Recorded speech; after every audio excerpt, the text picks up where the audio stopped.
BNS కొత్త criminal act section 85, 86 రిప్లికానా 498A section ఐపీసీలో సేమ్ సెక్షన్ ఏమీ మార్పులు లేకుండా కొత్త సెక్షన్స్ ఉన్నాయా, లేకపోతే ఏమైనా మార్పులు జరిగాయా, దీని మీద వీడియో డిస్కస్ చేద్దామండి.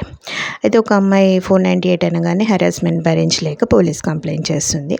పోలీస్ వాళ్ళు ఎంక్వైరీ అంతా చేసిన తర్వాత వాళ్ళకి కౌన్సిలింగ్ సెషన్స్ కండక్ట్ చేస్తారు.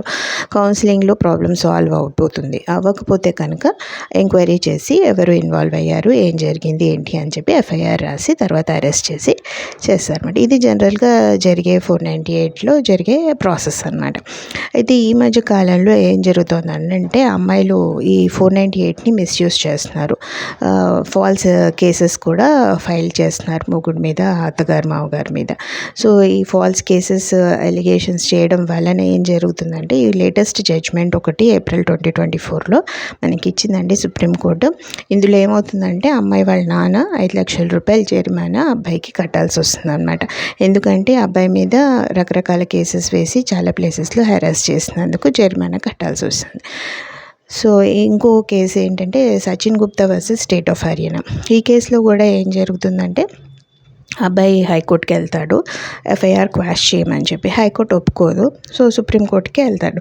సుప్రీంకోర్టులో ఎఫ్ఐఆర్ గురించి గైడ్లైన్స్ ఇచ్చిందండి. ఇది చాలా బెస్ట్ జడ్జ్మెంట్ అని చెప్పచ్చు. ఇప్పుడు కాలంలో వచ్చిన జడ్జ్మెంట్స్లో ఇది బెస్ట్ జడ్జ్మెంట్. అయితే ఈ ఎఫ్ఐఆర్ అన్నది ఎలా రాయాలి, దాంట్లో ఏమి రాయకూడదు, దేనివల్ల ఎఫ్ఐఆర్ ఇదవుతుంది అన్నది గైడ్లైన్స్ ఇచ్చింది. సో ఈ కేసులో ఏం జరిగిందంటే అమ్మాయి డైవర్స్ తర్వాత క్రిమినల్ కేసు వేస్తుంది. సో ఎఫ్ఐఆర్ డిలేగా ఫైల్ చేస్తారు. అది ఫస్ట్ గ్రౌండ్. తర్వాత ఇందులో స్పెసిఫిక్ ఎలిగేషన్స్ ఏం చేయదనమాట. ఫలానా టైంలో ఫలానా రోజు ఇలా జరిగిందని చెప్పి స్పెసిఫిక్గా ఏమి మెన్షన్ చేయనందుకు ఎఫ్ఐఆర్ క్వాష్ చేస్తారు. ఇంకో గ్రౌండ్ ఏంటి వచ్చిందంటే జనరల్ అలిగేషన్స్. అందులో ఓన్లీ హస్బెండే ఇన్వాల్వ్ అయ్యాడు, ఇన్లాస్ వేరే వాళ్ళు ఎవరు ఇన్వాల్వ్ కాలేదు అని చెప్తుంది. అలా ఎలా జరుగుతుంది? ఒక ఇంట్లో అని అందరూ ఇన్వాల్వ్ అయ్యి ఉంటారు కదా. సో ఇలాంటి లేటెస్ట్ జడ్జ్మెంట్స్ వలన పెద్ద మార్పే వస్తుందని అనుకుంటున్నానండి. Let's wait for better society.